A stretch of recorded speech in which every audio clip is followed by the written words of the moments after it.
నారాయణరావు గారు ఇప్పుడు కూడా యాస భాష ధ్యాస అన్ని కూడా తెలంగాణ బిడ్డలపైనే ఉండేది. అక్షరం ఒక సిరా చుక్క లక్ష మెదళ్లను ఆలోచింపజేసే విధంగా ఉండాలి. అక్షర ఆయుధం తప్ప ఏ ఆయుధం కాదు అని చెప్పి అక్షర ఆయుధాన్ని ఎత్తుకొని 100 గన్నులకు వ్యతిరేకంగా పోరాడినటువంటి నిజాం రాజులకు వ్యతిరేకంగా పోరాడినటువంటి ఏకైక దృఢ సంకల్పశాలి ఎవరన్నా ఉన్నారంటే కాళోజీ నారాయణరావు గారు. అది మనం గుర్తుంచుకోవాలి.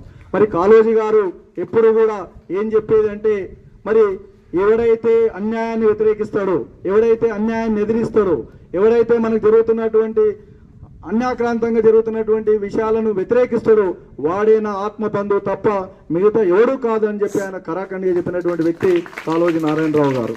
మరి లా చదివినప్పటికీ, లా ద్వారా వచ్చేటటువంటి ఆ రోజు ఆమ్దాని బాగా ఉన్నప్పటికీ ఆయన వదులుకొని 1969లో మన యొక్క మొట్టమొదటి తెలంగాణ ఉద్యమంలో పాల్గొనడం జరిగింది. ఆ రోజు